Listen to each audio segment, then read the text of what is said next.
All right, so Google sends you a new speculative medicine restriction letter that looks like this. And they now say that you can no longer utilize advertising platforms to advertise your stem cell or regenerative clinic.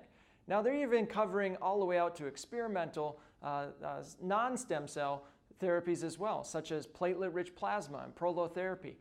And one thing about Google is that Google will also knows well before you ever know what those therapies look like and what related keywords could be kind of crunched into that. So if you think you're just going to outsmart the system and change how you, the words that you're going to use in order to get your ad out there to trick them to go to your landing page to where then you'll educate them, you've got a little bit of a roadblock in front of you. Because see, Google no longer just looks at your ad, they also look at your landing page and they give your landing page a quality score. And if those keywords are very heavily in that landing page, you will no longer be able to advertise. So what's the problem? How are we going to fix this? What should you be doing in the future to avoid such circumstances? Number one, don't put all your eggs in one basket. If you're not doing traditional means of advertising outside of the Google platform, you should. You know, billboard, direct mail, even doing some radio advertising. If you have a service in your community and you're not doing some of those traditional advertising means, you really should start to explore some of them. They can be much more affordable than you think. Just ask me, I'll show you how. There are strategies and game plans to be present and out there and known without having to spend a boatload of money. But keep in mind, today we're talking Google strategy. We're talking internet digital strategy. And what is your marketing plan going to be now that that has changed? Now that you can no longer use those popular keywords? Well, first and foremost, you have to understand why this even happened. See, others in your industry have been advertising these experimental type strategies, and they're using the cliches of those strategies to really kind of water down what these clients or what these patients should be receiving as far as care. Now, I get it. You're a doctor that does all the right things. You have a practice that's doing what you're supposed to do with this advertising, and now these other guys have messed it all up for you. Well, do this. Prove that you're the expert.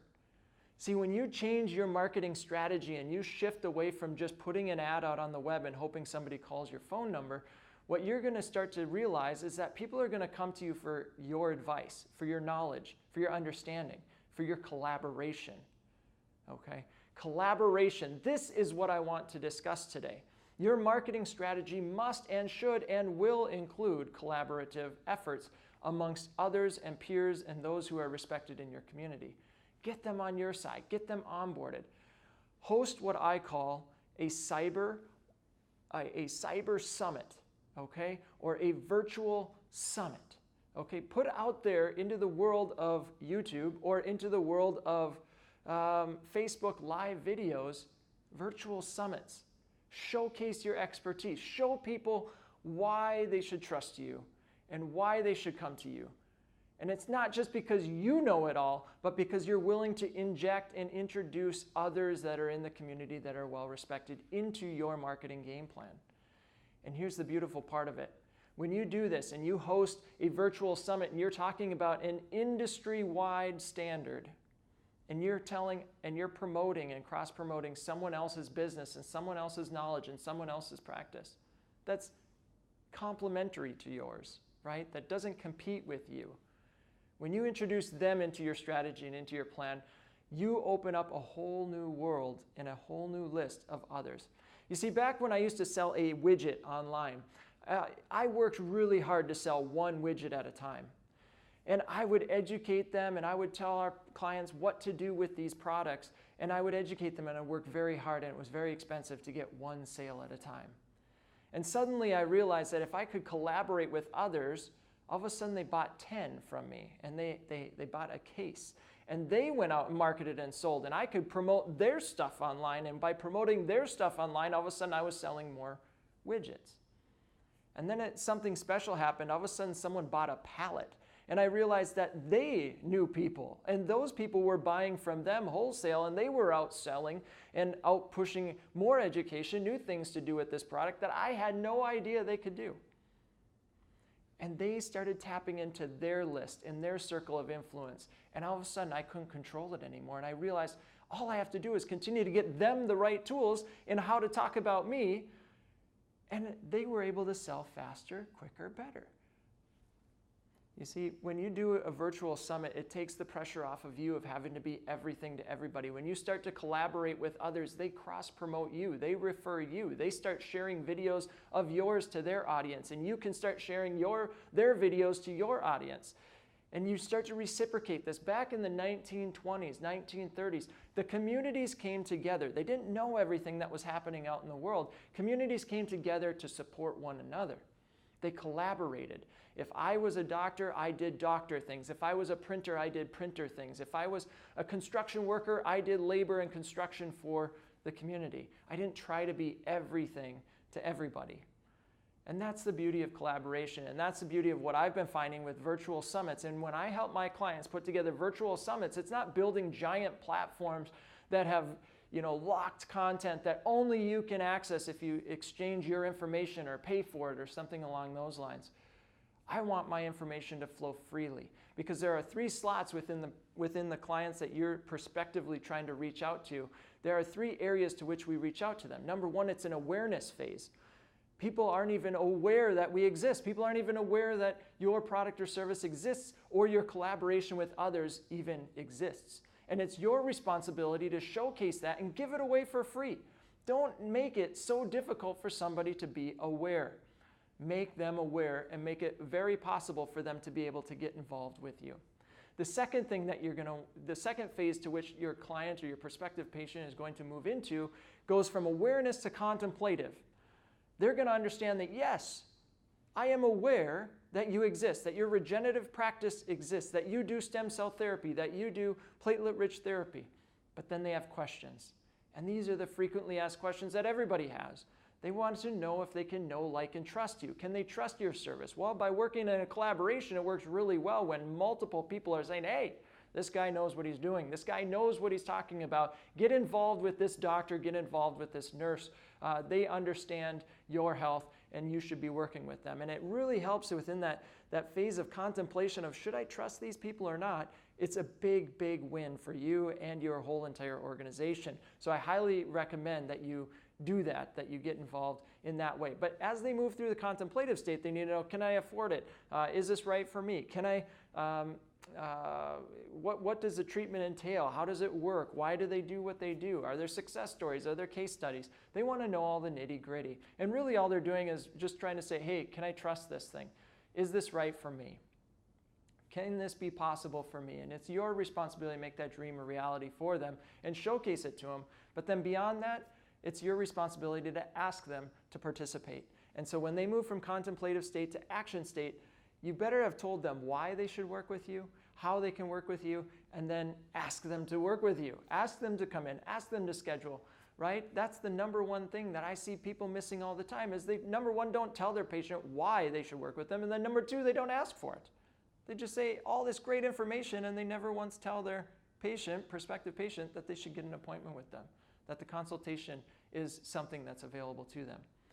So when you work in a virtual summit side of things, you're taking your client from awareness to contemplation to action, all through a quick, maybe 20-minute series that's made up of multiple organizations and multiple physicians and multiple work groups and multiple collaborations, talking about various topics of interest that are impactful and meaningful to that prospective client. And by doing that, some of the people that watch your series and watch your summit will be interested in your stuff. And some of the people that watch will be aware of your stuff. And some of the people that watch will take action on your stuff. But not everybody is your prospective client in a virtual summit. The goal there is just to create that awareness and drive the traffic as a community, as a collaboration of efforts in order to bring awareness to those patients and prospects. So when the next time when Google says, hey, you can't use these keywords, you can't advertise this service or this product, no fear, no fret. Why? Because you already have a circle of influence that much greater than what Google can provide digitally with without the no like and trust factor behind it. That's just a stagnant, stale ad that sits out there with no emotion, with just a clickable way to come see your website. Okay? The goal of your summit is to move them through the awareness, contemplation, and action phase. Your goal of the summit is to create collaboration within the community. Your goal of this virtual summit is to create a know, like, and trust factor of authority for you in your prospective industry. And if you can, take the information to which you know and write a mini book, write some sort of publication. Take areas and topics of your industry and keep pushing it and publish yourself a book. And even showcase that further and put that out there as something that people can opt in and get more information. You've got to find ways to take the barriers down for these patients. The reason why in the beginning that Google won't even allow you to advertise is because this industry has been abused. People have been taken advantage of. Things have happened that Google can't control. So what they can do is just say minimize the negative that could come from it by just saying let's just pause this for a while. We can't advertise these exploratory type treatments. No big deal, no harm, no foul when you're working collaboration. So how will you change your marketing? All that you need to do is find others in your area that you can collaborate with. Ask them to give you a presentation that's 10 to 15 minutes long that you can post to your YouTube channel. Start to put the information together and lay it out and get it to them. Now, if you need help with this, of course, I can help you. Reach out to me. Throw your comments in the comment section below, or give me a phone call, shoot me a private message on Facebook, whatever it might be for you. Get in touch with me. I don't mind going through this and discussing it in further detail. It's not going to cost you anything, okay? Just your plan is going to change. The industry around us changes, and it's okay. We embrace it. It actually makes us stronger. It makes us better. It makes us even a better asset to our community because it's going to involve us to get out there, to grab a piece of flint, to have those tools and strike that flint. And what you're trying to do is find people that just ignite about your product, that just light up and say, this is the best thing ever. And if you can become a fire starter and create chatter and create noise and create an excitement within your community about your industry and about your product, that's all that you have to do. Then you've done your job. Just go around and strike the flint. Even if the wood is wet, strike it anyway, because you never know if that wood is wet with gasoline or if it's wet with water. You strike your match anyway. You strike your flint. You put the sparks out there. You just keep talking about it in unique and various ways. And after you complete your first virtual summit, do it again. Be predictable. Let people know when they can find new information out about you. Let them know when you release information, how you communicate with the public. And be predictable. Be available. And be open with them and others that you can collaborate with. And this little letter that comes out from Google saying you no longer can advertise will never be an issue again. So I hope this has helped you, and I hope this gives you a plan.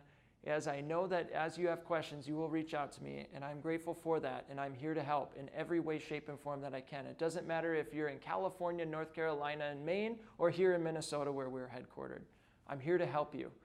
And that's the power of virtuality, is that you can get on a Zoom call with me and we can cut through the noise together, and we can work up a game plan for you. So I look forward to it. I'm so happy this helped you. Check out some of these other videos that I've done in the past that have provided great content and great visual series for others, especially if you've been along with me this long throughout this mini webinar. Check out these videos. They will definitely help you in your journey along the way. So keep advertising, keep marketing, and keep having fun. But more importantly, stay involved in your community and stay in front of your patients and give them the best education you can to move them from awareness to contemplation right into taking action with you.